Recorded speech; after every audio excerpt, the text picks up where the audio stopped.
A tourist crossed the line, demanding to try on a royal guard's hat, confident that he could get away with anything.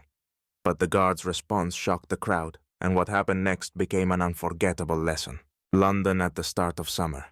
The air carries the fresh scent of rain, but the sun is already breaking through the clouds. At Buckingham Palace, always bustling and crowded, stands Sergeant Henry Mason, an embodiment of British stoicism.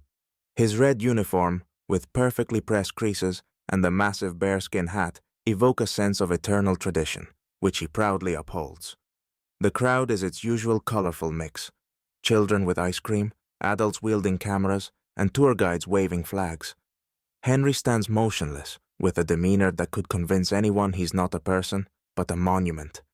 Yet behind this stony mask lies a living soul, one who takes pride in his duty. Amidst the tourists, he appears, Mike, a tall American in a Hawaiian shirt so loud it practically shouts, with a shiny new camera dangling on its strap. At first glance, it's obvious. This man isn't here to respect traditions. No, he's here for a show. "Hey, buddy, isn't that hat hot?" he yells, laughing loudly at his own wit. His friends join in, while others in the crowd simply shrug. Another clueless tourist, unable to distinguish between an attraction and history. Henry, of course, remains silent. His duty is to embody the face of the monarchy. Yet if Mike had been more observant, he might have noticed the slight tightening of the guard's jaw. Sometimes, silence speaks louder than words. But Mike isn't done. Deciding he hasn't gone far enough, he takes a step forward, crossing the white line that marks the boundary. "What if I try on your hat?" he says with a brazen smile, reaching toward the bearskin hat. The crowd freezes. People exchange glances. "Who does that? That's insane!" seems to be the collective thought. But Mike doesn't notice. He keeps reaching for the hat, while someone in the crowd races their phone, ready to capture the funny moment. All the while, Henry remains motionless, but his cold blue eyes bore into Mike. It's the gaze of a man who knows the value of discipline, yet won't tolerate an affront to his honor. Emboldened by his initial antics, Mike steps further forward, like an actor stepping onto a stage. "Well, Mr. Mannequin, ready to pose?" he says, stretching his grin to cartoonish proportions. His friends laugh again, and someone in the crowd keeps filming. After all, what could be more entertaining than watching a cocky American try to humiliate the royal guard? "Is this the new Disneyland?" he shouts, puffing out his chest. Henry stands unmoving. His granite-like gaze pierces the air between him and Mike. But deep down, the sergeant feels the tension. Such antics aren't new, but each one chips away at the ideals he stands for. Discipline, honor, tradition. They're not just words, but the essence of his service. The crowd begins to murmur. "Hey, that's too much," shouts an elderly man in a hat, glaring at Mike with disdain. "They're real soldiers, do you even know that?" But Mike just waves him off. "Real? Come on, they're just here for photos. I paid for my trip to London. I want a show." His face radiates the smugness of someone who thinks he can get away with anything. He moves even closer. His camera shakes with laughter in his hands as he tries to take a selfie, brushing against Henry's bearskin hat. "There we go!" he yells, as though expecting applause. But instead, an eerie silence falls, broken only by a sound that makes the crowd gasp. Henry steps forward.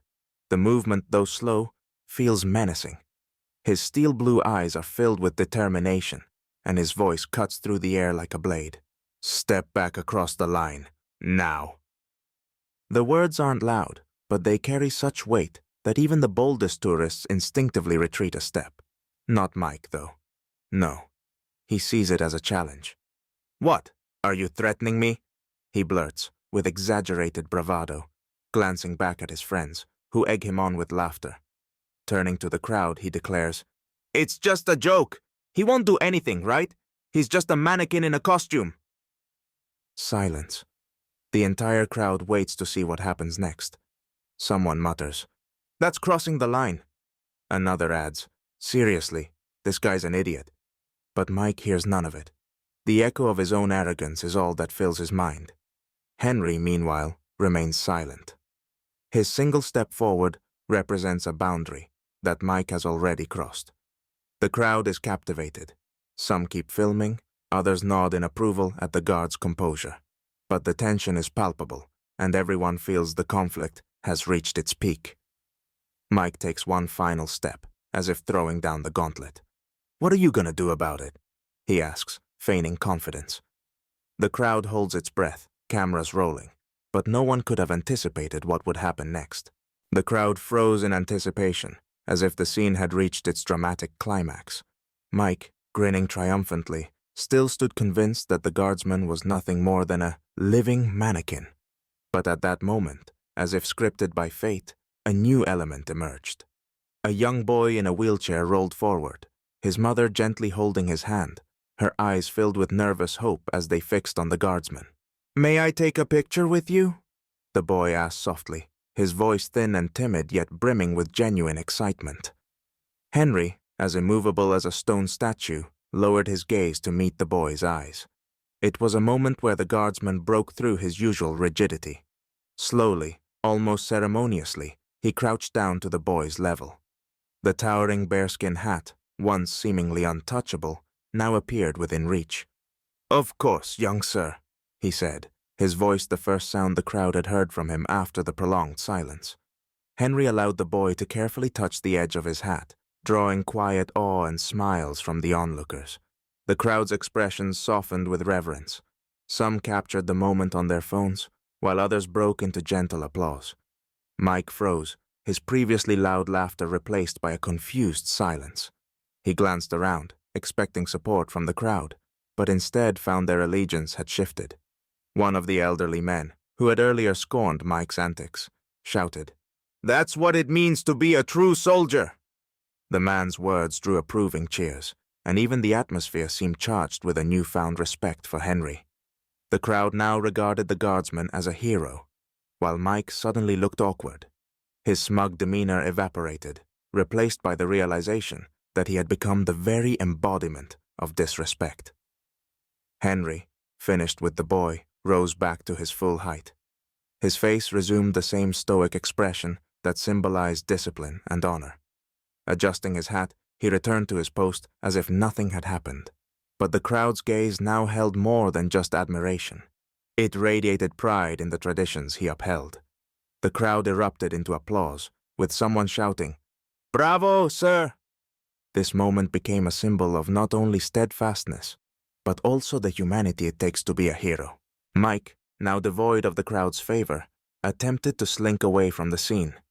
He moved slowly, too proud to admit defeat, yet his steps betrayed his discomfort. Suddenly, palace security intercepted him. Two guards in formal uniforms approached, asking him to explain his behavior. The crowd fell silent again, with someone murmuring, "Finally." "It was just a joke," Mike stammered, raising his hands defensively. His voice lacked the bravado from earlier, and his smug smirk was gone. One of the onlookers handed over their phone, showing a video that captured the entire incident. The footage quickly made its way to the authorities and, soon after, to the internet. Within hours, the clip went viral. Social media buzzed with commentary. Thousands of users condemned Mike's behavior. "This is disgraceful. Respect isn't optional. It's a duty," wrote one commenter. Mike became a symbol of modern entitlement, while Henry was hailed as an emblem of dignity and resilience. Meanwhile, Henry continued his duty as if nothing had happened. Once again, he stood motionless, his presence drawing crowds. But now, people looked at him differently. Their glances carried respect and gratitude. He stood at his post, embodying the unwavering discipline and loyalty that had always defined his role. The next day, the young boy and his mother returned to the palace. The boy held a handmade drawing. A guardsman in a red uniform with a large bearskin hat. Beneath the drawing, written in large childlike letters, were the words, "Thank you for your kindness." His mother pushed the wheelchair closer, and the boy extended the picture toward Henry, his face glowing with happiness. "This is for you," the boy whispered. Henry, breaking protocol once more, glanced down at the drawing. A barely perceptible smile flickered on his lips, before his usual stoic expression returned. He accepted the drawing with a slight nod. a gesture that felt as profound as a salute. The crowd erupted into applause. Voices called out words of gratitude, and someone shouted, "People like you make the world better!"